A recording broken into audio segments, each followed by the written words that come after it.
Hi friends, அனைவருக்கும் வணக்கம். Welcome to MMSK vlogs.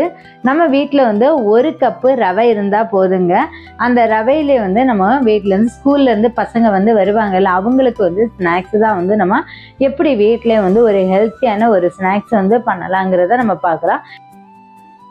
கிட்ட ஒரு கப்பு ரவை இருந்தால் போதுங்க. இந்த ஸ்நாக்ஸ் வந்து நம்ம ரெடி பண்ணிடலாம். ஸ்கூல்லேருந்து பசங்க வர்றாங்க அப்படின்னா அவங்களுக்கு வந்து இந்த ஸ்நாக்ஸை செஞ்சு கொடுத்து வந்த உடனே சட்டுன்னு கட்டுக்கட்டுன்னு சாப்பிடுவாங்க. சாப்பிட்டுட்டு டக்குன்னே தீர்த்துருவாங்க. வந்தோடனே ஸ்நாக்ஸ் இருக்கான்னு தான் கேட்பாங்க. அதுக்கு வந்து நான் ஒரு கப்பு வந்து வெல்லம் வந்து பொடி வெல்லம் வந்து எடுத்துருக்கிறேன். எந்த கப்பு வந்து நம்ம வெல்லம் எடுக்கிறோமோ அதே கப்பில் வந்து அரை கப்பு நம்ம வந்து தண்ணி எடுத்துக்கலாம். இன்னும் இந்த வெல்லத்தை வந்து நல்லா கரைச்சி நம்ம எடுத்துக்கணும். ஸ்டவ் நம்ம வந்து மீடியம் ஃப்ளேமில் வச்சுக்கலாம். மீடியம் ஃப்ளேமில் வச்சுட்டு நம்ம வந்து இதை நல்லா கரைச்சி எடுத்துக்கலாம்.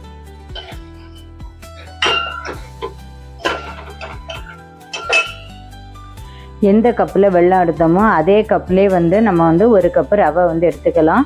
இந்த ரவை கூடவே வந்து 3 ஏலக்காயை நம்ம சேர்த்துக்கலாம். இனி இதை வந்து நல்லா மிக்சியில் வந்து நல்ல மை மாதிரி ஃபைன் பவுடராக அரைச்சி எடுத்துக்கலாம்.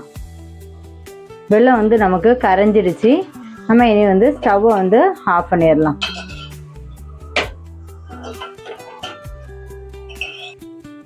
நம்ம ரவையும் ஏலக்காயும் நல்லா வந்து பொடிச்சு எடுத்தாச்சு. நம்மளால் எவ்வளவு அரைக்க முடியுமோ அந்த அளவுக்கு மிக்ஸி ஜாரில் அரைக்கிற அளவுக்கு நம்ம அரைச்சி எடுத்துக்கலாம். இனி நம்ம இது கூடவே வந்து அரை கப்பு வந்து கோதுமை மாவு, நம்ம ஒரு கப்பு ரவை எடுத்தோம், அது கூட அரை கப்பு வந்து அதே கப்பில் அரை கப்பு வந்து கோதுமை மாவு வந்து எடுத்து நம்ம மிக்ஸ் பண்ணிக்கலாம்.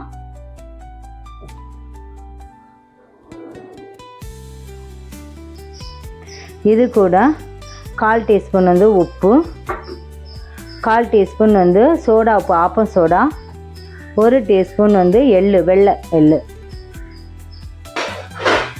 மாவை வந்து நல்லா மிக்ஸ் பண்ணிக்கலாம். இது கூடவே நம்ம வந்து பாகு காய்ச்சி வச்சுருக்கோம்ல, வெள்ளத்தை கரைச்சி வச்சுருக்க வெள்ளத்தை நம்ம சேர்த்துக்கலாம். அதை ஃபில்டர் பண்ணி சேர்த்து ஏதாவது தூசி ஏதாவது இருந்ததுன்னா நம்ம அதை அவாய்ட் பண்ணுறதுக்காக நம்ம அதை சேர்த்துக்கிடுறோம். இனிப்பு இதை நல்லா மிக்ஸ் பண்ணி விட்டுருக்கணும். தண்ணி வந்து எவ்வளோ தேவையோ அதுக்கேற்ற மாதிரி நம்ம வந்து மிக்ஸ் பண்ணி விட்டுக்கலாம். மாவுக்கு வந்து தண்ணி இப்போ நம்ம தோசை மாவெல்லாம் இருக்குல்ல, அந்த பதத்துக்கு வந்து நம்ம மிக்ஸ் பண்ணிக்கிடணும். கட்டி இல்லாமல் நம்ம வந்து மிக்ஸ் பண்ணிக்கணும். இது கூடவே வந்து ஒரு அரை கப்பு பாலும் வந்து நம்ம சேர்த்துக்கலாம். பால் வந்து வேண்டாம் அப்படின்னா நீங்கள் ஸ்கிப் பண்ணனா பண்ணிக்கலாம். அதுக்கு பதிலாக வந்து தண்ணி வந்து சேர்த்துக்கலாம்.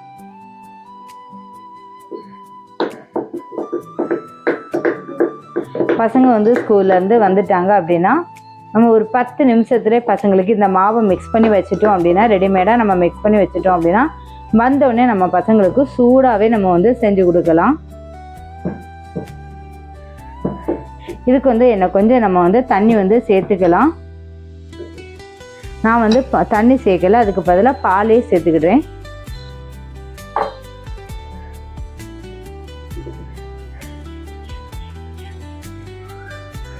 இந்த அளவுக்கு வந்து நம்ம நல்லா மிக்ஸ் பண்ணி எடுத்துக்கலாம்.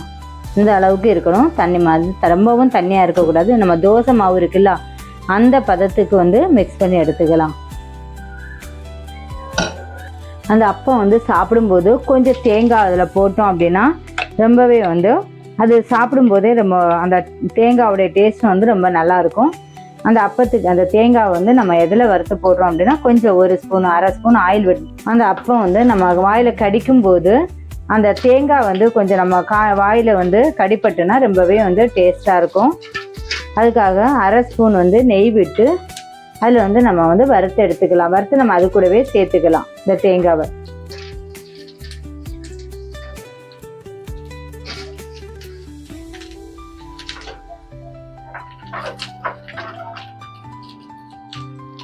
வந்து வறுத்து எடுத்துக்கலாம். ஏன்னா இதை வந்து நம்ம வந்து மிக்ஸ் பண்ணி வச்சுருக்கோம்ல மாவு, அது கூட நம்ம சேர்த்துக்கலாம். இப்போ ஸ்டவ் ஆஃப் பண்ணிடலாம். மிக்ஸ் பண்ணி வச்சுருக்கிற மாவு கூட இந்த தேங்காவை நம்ம சேர்த்துடலாம். இனி நம்ம இதில் மிக்ஸ் பண்ணி வச்சிடலாம்.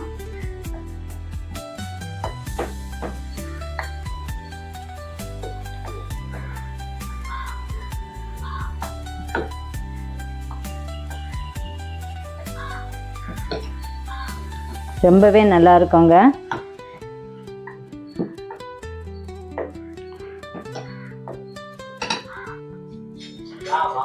நம்ம இனி ஒரு 10 நிமிஷம் வந்து இது எந்த ஒரு டிஸ்டர்பன்ஸும் இல்லாமல் அப்படியே வந்து 10 நிமிஷம் மூடி போட்டு வச்சிடலாம். நிமிஷம் ஆயிடுச்சு. நம்ம இனி இது வந்து ஒரு குழிப்பணியார சட்டியில் விட்டு நம்ம எடுத்துடலாம்.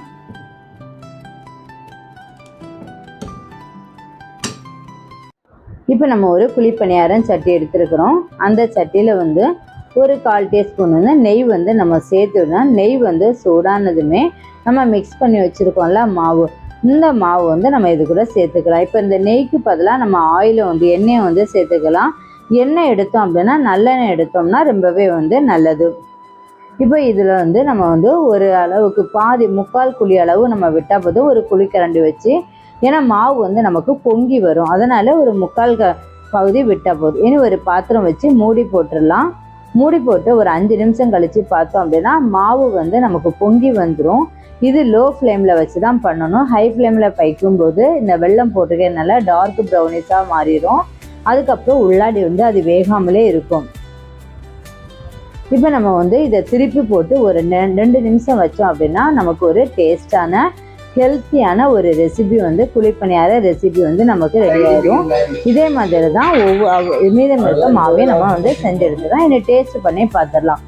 நம்ம இப்போ வந்து குழிப்பணியார செஞ்சு எடுத்தாச்சு. எப்படி இருக்குன்னு நம்ம சாப்பிட்டு டேஸ்ட் பண்ணி பார்த்துடலாம்.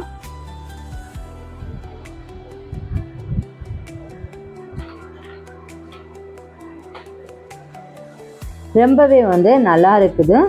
டேஸ்ட்டு, அந்த இனிப்பு, அந்த நெய்யுடைய வாசமும் ரொம்பவே நல்லா இருக்குது. நம்ம வீட்டில் இருக்கக்கூடிய குழந்தைங்களுக்கு செஞ்சு கொடுத்தோம் அப்படின்னா அவங்க திரும்ப திரும்ப செஞ்சு கேட்பாங்க. இந்த ரெசிபி வந்து உங்கள் வீட்லேயும் ட்ரை பண்ணி பார்த்துட்டு எப்படி இருக்குன்னு சொல்லுங்கள். இந்த ரெசிபி உங்களுக்கு பிடிச்சிருந்ததுன்னா லைக் பண்ணுங்கள், ஷேர் பண்ணுங்கள், சப்ஸ்கிரைப் பண்ணுங்கள், பக்கத்தில் இருக்க பெல் ஐக்கானை கிளிக் பண்ணுங்கள். இன்னொரு நல்ல வீடியோவில் நம்ம மீட் பண்ணலாம். தேங்க்ஸ் ஃபார் வாட்சிங். பாய். நாவில் சுவை மலரட்டும். பாய்.